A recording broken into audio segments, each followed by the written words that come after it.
দ্বিতীয়বারের মতো বিশ্বকাপের শিরোপা উঁচিয়ে ধরেছে স্পেন, যেখানে লিওনেল মেসি কিলিয়ান এমবাপ্পেকে ছাপিয়ে গোল্ডেন বল জিতে নিয়েছেন স্প্যানিশ মিডফিল্ডার রদ্রি, যাকে নিয়ে এখন নেট দুনিয়ায় অনেক বেশি আলোচনা।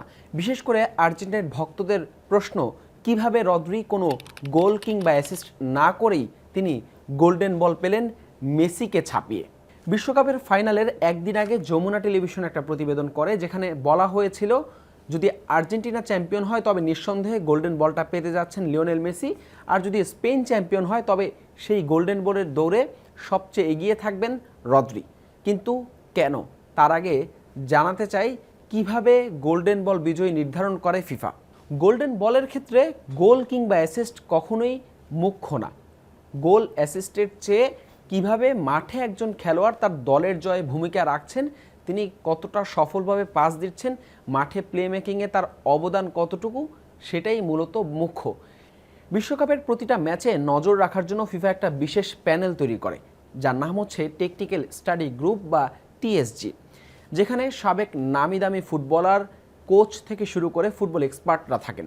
তারা প্রতিটা ম্যাচ ভালোভাবে পর্যবেক্ষণ করেন এবং সেখানে যেসব প্লেয়াররা ভালো করেন বা যাদেরকে সেরা পারফর্মার মনে করে তাদেরকে নিয়ে একটা শর্ট লিস্ট তৈরি করা হয় সেমিফাইনালের পরে। সেই শর্ট লিস্ট থেকে পরবর্তীতে ভোট নেওয়া হয়। সেই ভোটটা কারা দেন?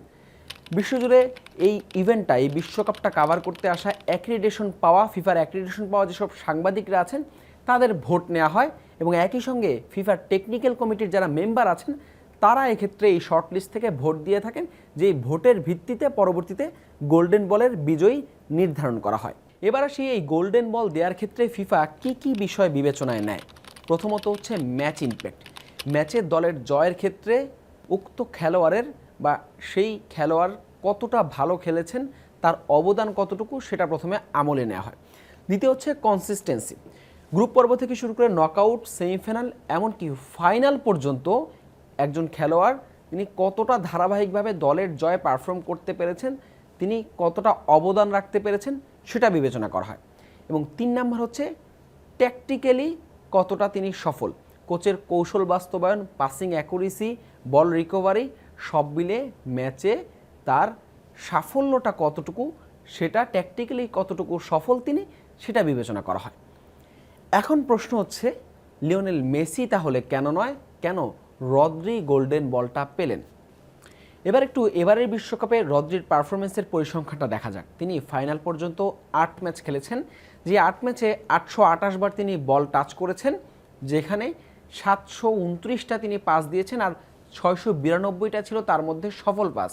অর্থাৎ তিনি 94%-এরও বেশি তার পাসিং অ্যাকুরেসি এবারের বিশ্বকাপে, যেখানে ফাইনাল থার্ডে তিনি 173টি সফল পাস দিয়েছেন, ট্যাকেল করেছেন 24টি, যেখানে 13টি ট্যাকেলই তার সফল, আর চান্স ক্রিয়েট করেছেন তিনি 10টি, গোলের সুযোগ তৈরি করেছেন 10 বার। এবার একটু বিশ্বকাপের ফাইনালের হিসাবটা করি। ফাইনালে তার পরিসংখ্যানটা কি বলছে?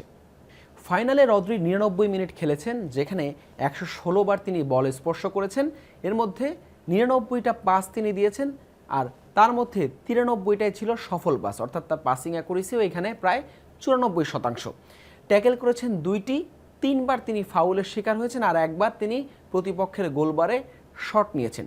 সব মিলে এই ম্যাচের মধ্য দিয়ে তিনি বিশ্বকাপের ইতিহাসে সবচেয়ে বেশি 1386টি পাসের রেকর্ডটাও গড়েছেন এই স্প্যানিশ মিডফিল্ডার। এবারে বিশ্বকাপে লিওনেল মেসি 8টি গোল করেছেন, 4টি অ্যাসিস্ট করেছেন। আর্জেন্টিনাকে ফাইনালে তোলার পেছনের মূল নায়ক যে তিনি, সেটা নিয়ে কোনো সংশয় কিংবা সন্দেহ নেই। তবে ফাইনালের মঞ্চে তিনি নিষ্প্রভী ছিলেন, গোল কিংবা অ্যাসিস্ট তাকে করতে দেখা যায়নি, যে কারণে আর্জেন্টিনাও হেরেছে, মেসিও গোল্ডেন বল থেকে পিছিয়ে গেছেন।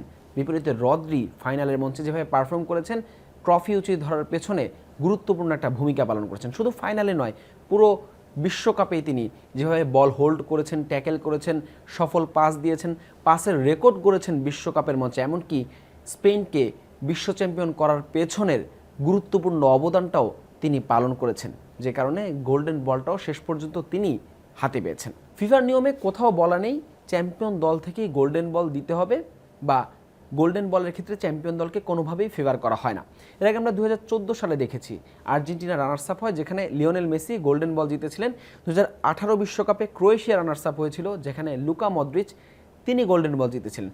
সবশেষ 2022 কাতার বিশ্বকাপে আর্জেন্টিনা চ্যাম্পিয়ন হয়, যেখানে আরও একবার লিওনেল মেসি গোল্ডেন বল জিতেছিলেন। তবে এবারের বিশ্বকাপের ফাইনালে যদি লিওনেল মেসি গোল করতেন কিংবা অ্যাসিস্ট করতেন, বা তিনি যেভাবে ধারাবাহিকভাবে পারফর্ম করছিলেন সেই ধারাবাহিকতা যদি ফাইনালের মঞ্চেও দেখাতে পারতেন, দল যদি চ্যাম্পিয়ন নাও হতো, তবে তিনি রদ্রিকে ছাপিয়ে ঠিকই গোল্ডেন বলটা হয়তো তুলে নিতেন, যে কাজটা রদ্রি করেছেন স্পেনকে বিশ্ব চ্যাম্পিয়ন করার মাধ্যমে। হাসান আল মারুফ, যমুনা স্পোর্টস।